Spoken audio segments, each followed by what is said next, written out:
Bienvenidos a un capítulo más de este podcast denominado Sentencias.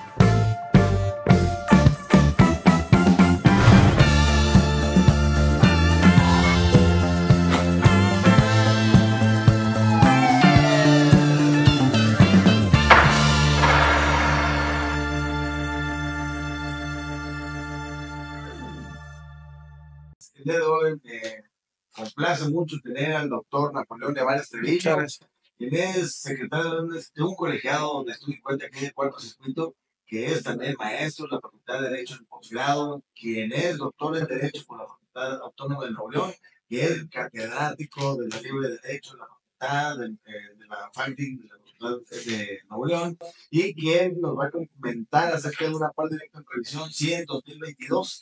Este amparo es un control de normas que nos va a explicar y nos va a, ahora sí que, dar la explicación sobre el control de normas de manera completa y general.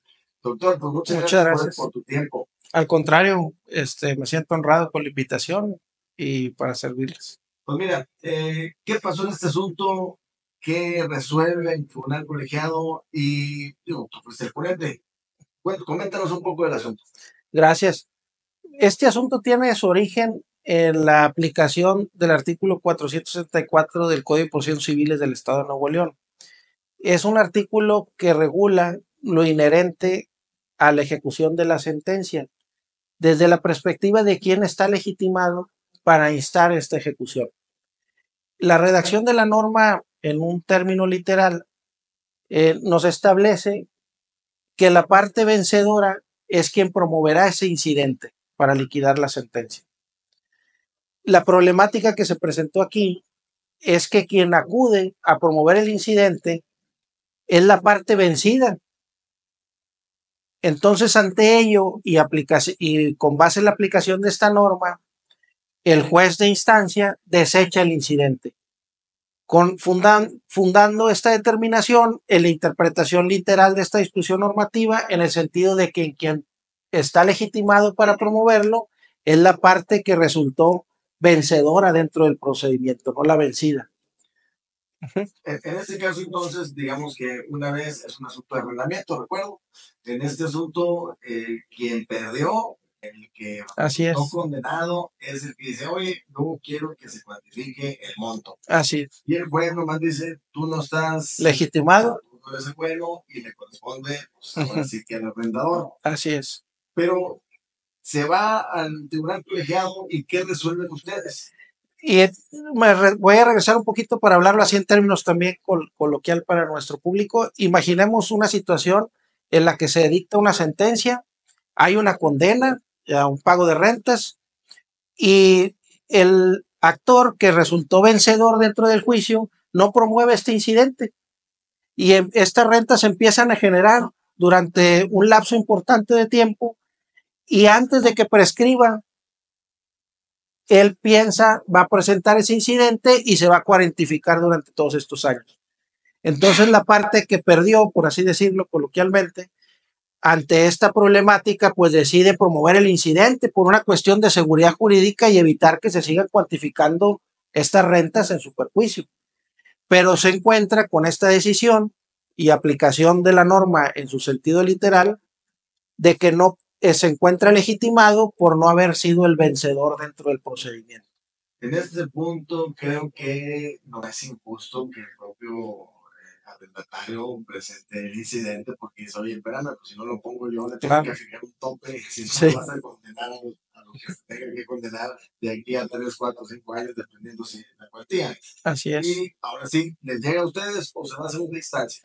Va a un juicio de amparo indirecto y luego ya viene el amparo en revisión en nuestro tribunal y se hace un estudio, en su caso servidor como secretario de tribunal, se presenta un proyecto y aprobado por el magistrado ponente y posteriormente por el pleno para fijar o establecer una interpretación conforme de esta disposición con la Constitución y demás tratados internacionales. Para que nos entiendan qué es una interpretación conforme.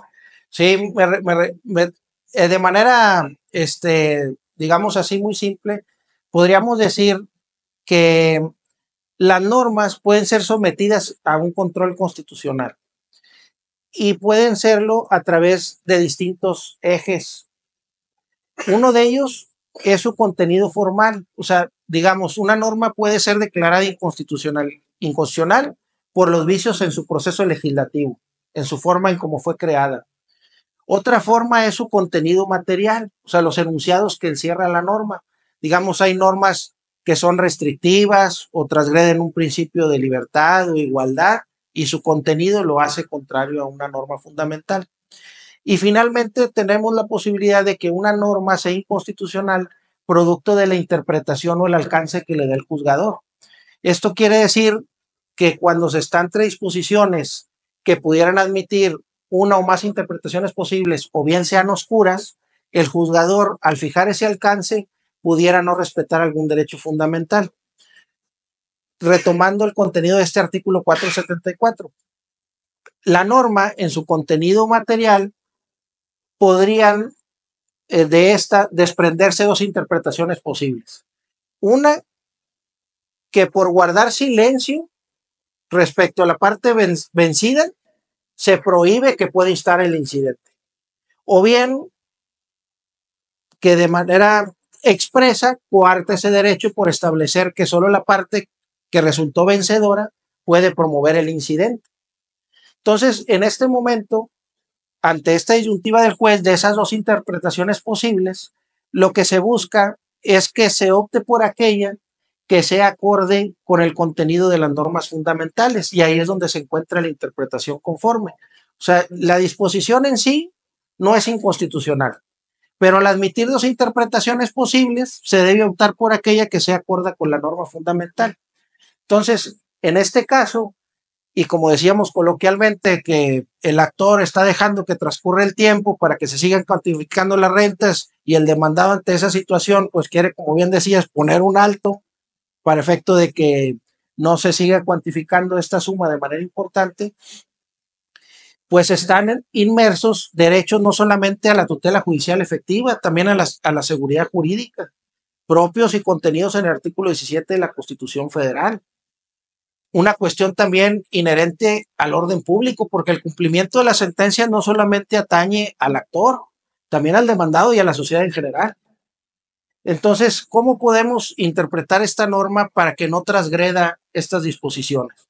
Pues en el sentido de que viéndolo desde esa perspectiva de la tutela judicial efectiva, del orden público, que tanto el actor, o en este caso el vencedor, como el vencido, puedan promover el incidente para cuantificar las cantidades a las que se haya establecido la condena.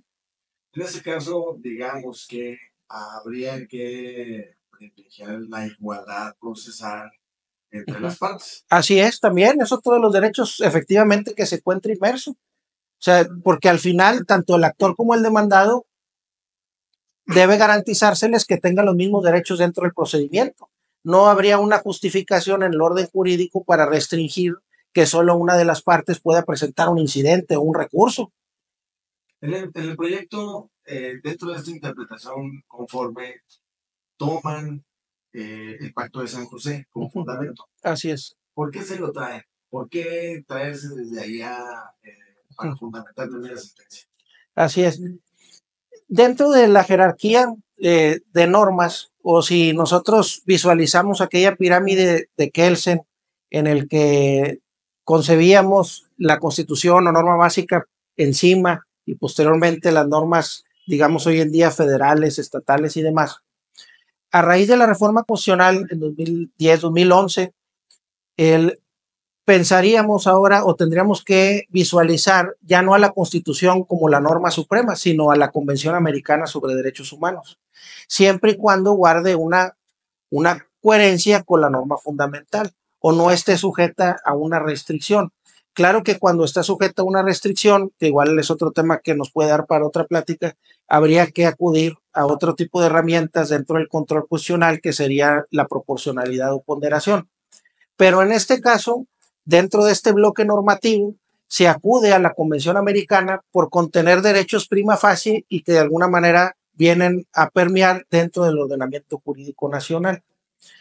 Dentro de la Convención Americana, de igual manera, encontramos los derechos fundamentales inherentes a la tutela judicial efectiva, al acceso a un recurso efectivo, que de igual manera también podríamos ubicar a este incidente de liquidación.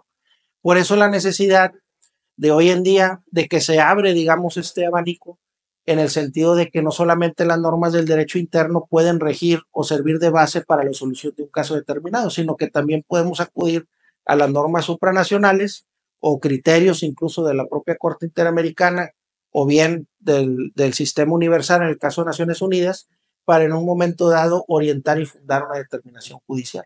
Entonces eso me lleva a concluir. Se traen la parte del Pacto de San José, lo relacionan con la parte del primero constitucional, Así el es. 17 constitucional. Así es. Y luego para concluir sobre estos principios que seguridad jurídica engloba, acceso a la justicia efectiva, un recurso efectivo, y para poder concluir que no es como tal inconstitucional el artículo, sino que tengo que verlo de la manera en la cual entre todos estos derechos salvaguardando la norma, no declaran de constitucional.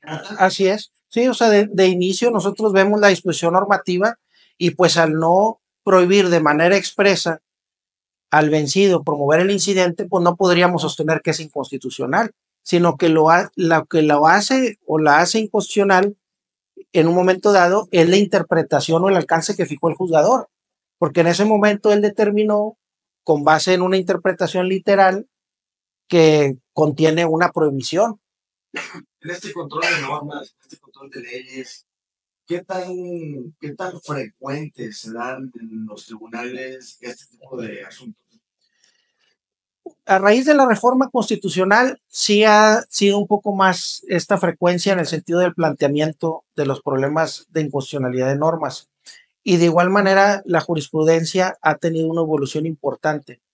Incluso lo que concebíamos como un control concentrado y difuso, un tribunal colegiado hoy en día podría ejercer un control concentrado respecto a una norma que se haya aplicado o que rija en el acto reclamado. O sea, sí hemos tenido una evolución importante. Lógicamente todavía falta mucho por hacer. Con los alumnos y demás, los incentivo, por ejemplo, a estos planteamientos de no solamente plantear la inconstitucionalidad de normas, sino también abordar temas de restricciones constitucionales, de colisiones, de interpretaciones conformes, de controles de convencionalidad, y cada una tiene una naturaleza propia y muy distintiva. Pero al final del día, el objeto de todos estos medios o herramientas de control, pues es privilegiar los derechos fundamentales. En este caso, ¿se habrá acercado a la justicia en la resolución? Sí, yo considero completamente que así fue, porque como mencionábamos más o menos a mitad de esta charla, pues imagínense en esa situación si nos ponemos en los pies de aquel que fue condenado al pago de rentas y ve que está pasando el tiempo y aquel actor que resultó vencedor, pues no presenta el incidente. Y al final del día, pues empieza a ver que esa cantidad, no sé, pongamos, debía 100,000 pesos y a lo mejor en 3, 4 años esos 100,000 pesos ya se duplicaron. Y pues él está en espera de que se presente el incidente para que se cuantifiquen finalmente y se le requiere el pago. Entonces creo que sí tiene que ver también con este aspecto de justicia, en el sentido de que ambas partes puedan presentar este incidente y que el demandado o en este caso el vencido tenga esa seguridad jurídica y en un momento dado podemos decirlo coloquialmente que digan, bueno, adeudo esta cantidad, díganme cuánto es para pagarlo. Estos controles de constitucionalidad, de convencionalidad, si bien a partir del 2011, digamos que se han ido aumentando e incrementando en las universidades, por ejemplo, en la Facultad de Derecho, ¿cómo va avanzando, digamos, la educación sobre este sistema de control de normas? Sí, no, ha sido una tarea que se nos ha encomendado y debo decir que en la mayor parte de las clases, inclusive en la maestría en la que me toca a mí impartir, que es la de amparo, en la mayoría de las disciplinas o materias se busca que tenga este toque del control de normas y más tratándose del propio juicio de amparo, ¿no? Igual como siempre decimos, bajo la óptica de la legalidad podría ser que nuestra pretensión no encuentre un fundamento, pero bajo la percepción de un control constitucional podríamos alcanzar nuestra pretensión.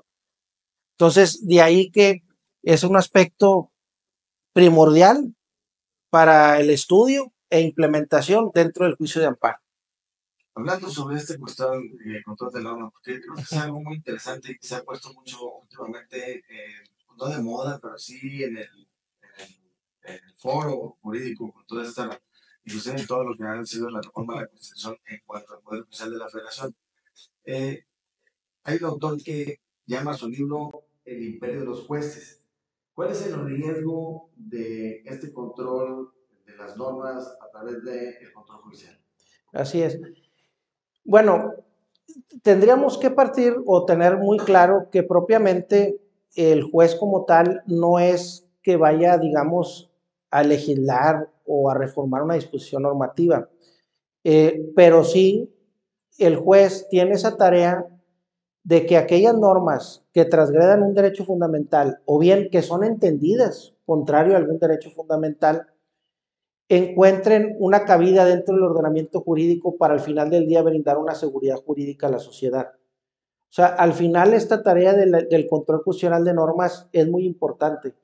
¿Por qué? Porque puede haber un sinfín de reformas a las leyes, disposiciones ordinarias, constituciones de los estados, en fin, que en algún momento dado puedan llegar a restringir o vulnerar algún derecho fundamental. Y si los jueces o la sociedad no tuviera estas herramientas, pues estos derechos serían trastocados. Entonces creo que en todo ordenamiento jurídico pues debe permear o deben permear estas herramientas o medios de control para la salvaguarda del orden jurídico. Perfecto. Bueno, doctor, pues muchísimas gracias Al por contrario, comentarnos esta sentencia y bueno, esta parte del control de normas que luego es complicado hacerlo entender o hacerlo, transmitirlo, porque luego el foro, sí. no nada más el foro, sino pues en la sociedad, ¿no? Es complejo. Y bueno, creo que con la sentencia y con el ejemplo queda muy claro. Ya por último, algo que tú consideres que sea necesario para que todos los abogados que nos estén viendo tomen en cuenta para poder revisar una norma sobre su constitucionalidad o no. Claro, bueno, de entrada, eh, dentro de algunos estudios que he hecho o investigaciones, yo visualizo el control de normas a través de dos ejes, un eje horizontal y un eje vertical. En el eje horizontal, eh, identifico en el horizontal a Robert Alexis con la teoría de la ponderación con las colisiones de derechos. Entonces creo que es un autor que nos puede dar luz o guiar o permitirnos algunas herramientas adicionales para poder estructurar un buen concepto de violación. Y en el otro eje, que es el vertical, digamos su padre o su creador, es Aaron Barak. Hay un libro muy interesante de él de los derechos fundamentales y sus restricciones. Y él nos plantea la posibilidad de que estas restricciones constitucionales pueden o no ser proporcionales y nos establece un test. Entonces también, y bueno, pueden ser o no proporcionales o constitucionales a través de esa proporcionalidad. Y bueno, nos establece un test que también es importante conocer y que igual nos puede dar para seguir aquí platicando más tiempo.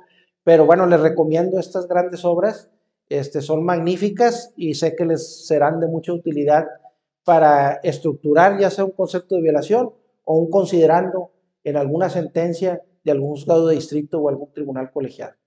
Perfecto, doctor. Pues bueno, a todos los que nos escucharon, nos vieron, muchísimas gracias. Al contrario, gracias. Muchísimas gracias nuevamente por tu tiempo. Al contrario, gracias por la invitación. Nos vemos en la próxima.